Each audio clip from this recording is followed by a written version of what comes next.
Kecintaan terhadap tanah air membuat diaspora Indonesia ikut kesal dengan tunjangan fantastis bagi anggota DPR yang dinilai tidak berempati dengan kondisi ekonomi bangsa Indonesia.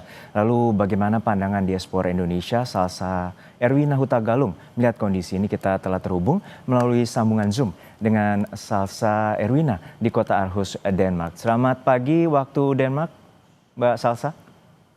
Selamat pagi, Kak Juno. Ya, Mbak Salsa, ini kita ingin berbincang terkait dengan salah satu postingan Anda bahwa Anda salah satu diaspora Indonesia yang saat ini berada di Denmark dan juga menilai bahwa tunjangan fantastis anggota DPR ini meresahkan diri Anda dan juga sejumlah teman-teman diaspora Indonesia. Seperti apa pandangan Anda? Ya, Kak, ini ketidakadilan dan kesenjangan yang luar biasa besar dengan masyarakat ya. Mungkin tadi udah dibahas, Kak, beberapa argumen, tapi yang aku mau sentuh di sini, DPR adalah wakil dari rakyat. Mereka akan bikin kebijakan-kebijakan yang akan mempengaruhi kemanusiaan, kualitas hidup rakyat, kesejahteraan dari rakyat.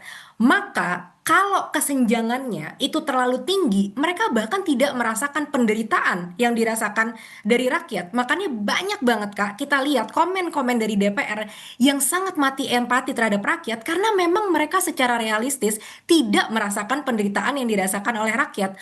Aku ingin membandingkan ya Kak, rasio perbandingan penghasilan pemerintah Indonesia dibandingkan dengan pemerintah-pemerintah lain secara global. Jadi perbandingan ini adalah UMR masyarakat dibandingkan dengan gaji pemerintah.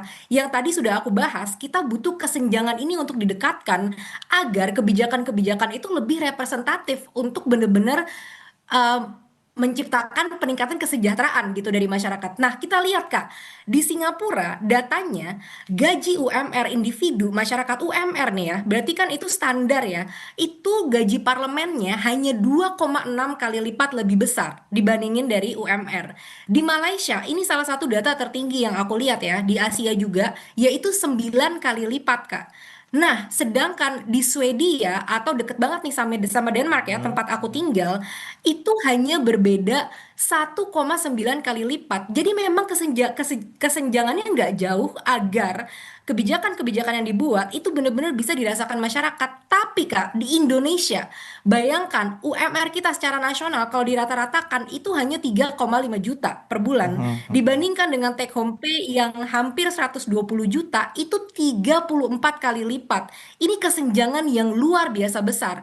Kedua, masalah keadilan ya Kak. DPR itu nggak bayar pajak dengan penghasilan sebesar itu, fasilitas yang luar biasa, patwal, staff, tunjangan rumah, tunjangan telepon sampai berjuta-juta, mereka tidak membayar pajak.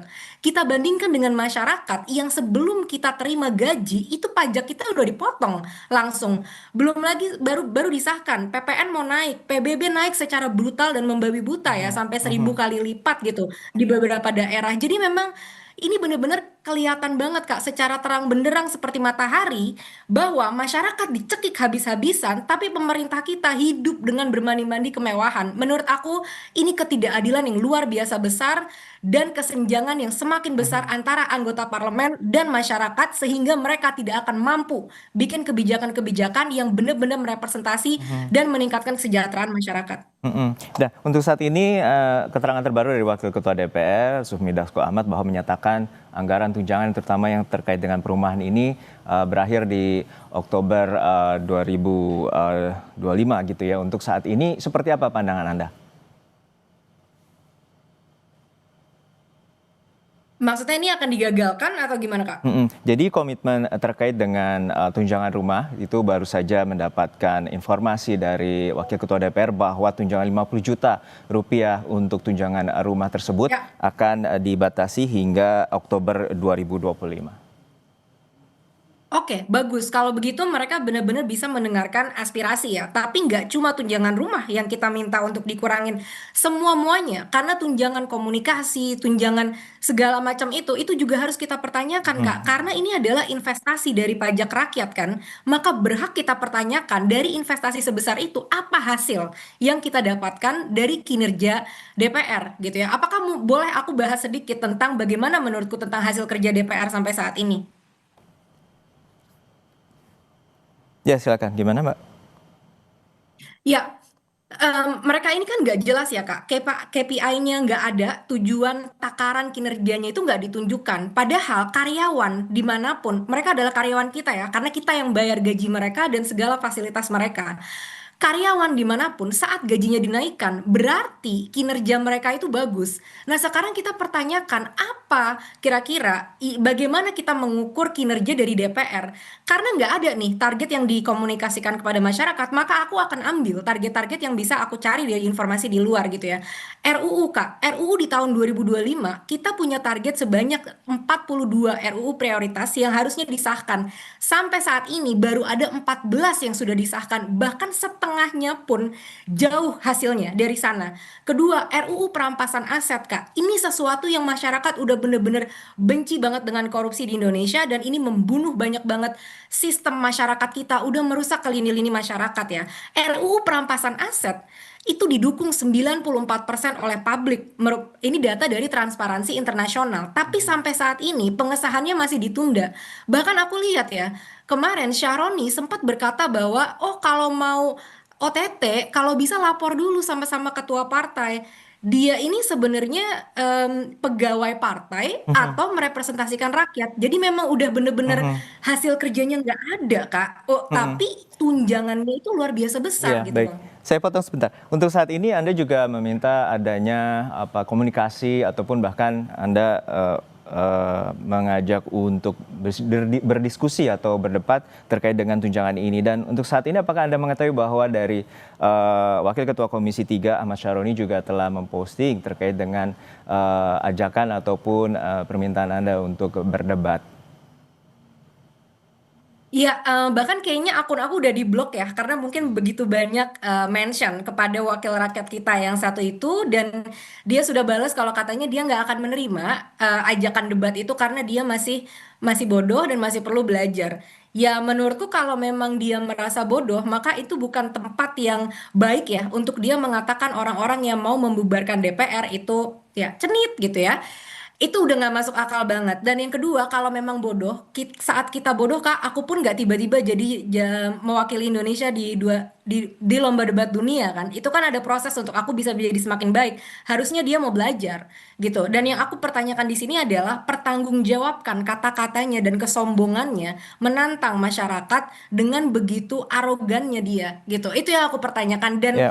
menurutku ini merupakan suatu kemunduran ya untuk Partai Nasional Demokrat saat salah satu anggota partainya berkata di publik dan dia tidak berani mempertanggungjawabkan perkataannya gitu. Jadi tunjangan komunikasi, tunjangan aspirasi yang kita bayar puluhan juta itu untuk apa? Kalau mereka bahkan nggak berani Kak diajak berdiskusi dengan masyarakat biasa loh. Aku kan tidak sekaya Ahmad Syaroni gitu kan. Tapi untuk saat ini bisa Anda gambarkan bagaimana engagement atau interaksi atau komunikasi antara wakil rakyat dengan rakyat, terutama Anda saat ini berada di Eropa, untuk menggambarkan bagaimana kritik itu disampaikan dan juga interaksi komunikasi anggota parlemen atau wakil rakyat di sana untuk mendengarkan aspirasi.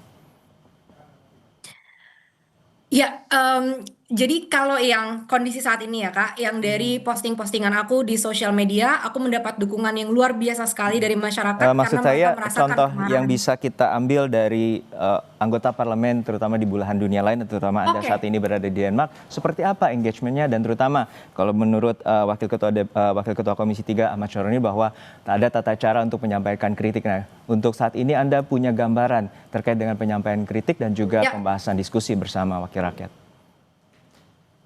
ya.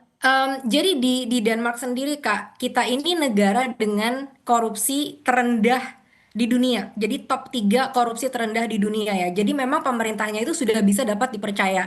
Makanya kepercayaan dari publik itu luar biasa besar terhadap pemerintah. Saat pemerintah itu berkata sesuatu yang menyakiti masyarakat gitu ya, nggak usah sampai sana Kak.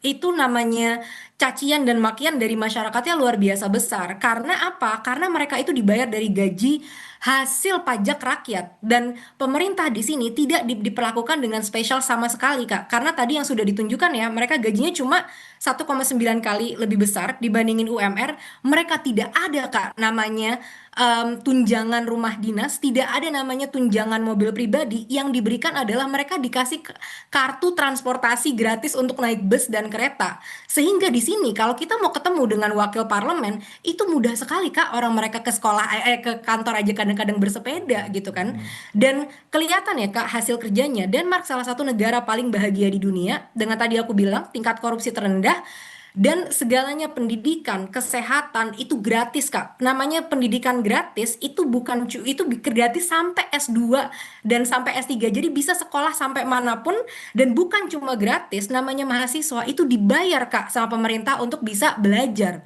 Gitu. Jadi luar biasa sekali tuh. Mereka menerima kritik, dan bahkan kadang-kadang kalau mereka mau membuat kebijakan, Kak, mereka bikin surat terbuka. Aku sendiri ya, yang bukan warga negara Denmark, mendapatkan surat itu untuk diundang datang memberikan aspirasiku, dan mereka Mhm. akan share nih, oh ini rencana kita, kira-kira ada masukan, ada feedback dari rakyat-rakyat gitu kan. Dan makanya karena dari situ akhirnya kepercayaan publik terhadap politisi itu tinggi sekali di Denmark. Mhm. Artinya partisipasi publik itu dinilai sangat penting oleh wakil rakyat, terutama saat ini Anda berada di Denmark, melihat potret itu adalah bagian penting terkait dengan demokrasi. Untuk saat ini, apa saja langkah Anda, terutama dengan diaspora Indonesia di sana, untuk menjembatani terkait dengan pikiran Anda, kritikan Anda terkait dengan tunjangan fantastis ini?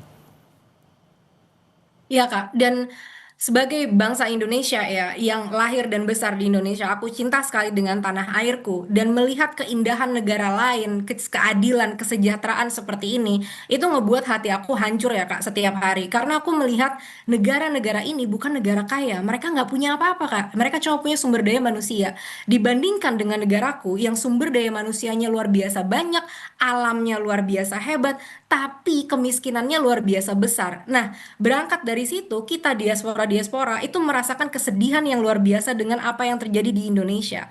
Ditambah lagi dengan sikap arogan yang kita lihat dari mulai bupati-pati, anggota-anggota DPR, pelawak-pelawak di DPR yang joget gitu ya dengan situasi yang menyedihkan ini. Ahmad Syaroni yang Baik. mengatakan rakyatnya sendiri. Nah, itu ngebuat kita ngerasa semakin marah gitu ya, Kak. Dan aku merasa kita sebagai diaspora, kita punya privilege, kita jauh dari Indonesia. Jadi kita akan lebih sulit kalau mau dibungkam sama pemerintah Indonesia. Jadi disitulah letak perjuangan kita, Kak. Kita punya pendidikan, kita punya karir yang sukses di sini, kita nggak lagi berkecimpung dengan survival gitu ya, harus cari uang setiap hari yang kesulitan dan lain sebagainya. Kita udah keluar dari Baik. itu. Jadi harusnya dengan privilege yang kita punya, kita bisa bantu Baik. saudara sebangsa setanah air kita untuk keluar dari situasi yang menyedihkan ini. Baik, kita nantikan bagaimana terkait dengan introspeksi dan juga evaluasi, dan kita harapkan wakil rakyat juga terus mendengar apa yang menjadi aspirasi dan terutama juga dari teman-teman diaspora Indonesia. Terima kasih Salsa Erwina Hutagalung, diaspora Indonesia Terima yang kasih, saat Kak ini Juno. berada di Denmark. Sehat-sehat selalu Mbak Erwina. Terima kasih, Kak Juno.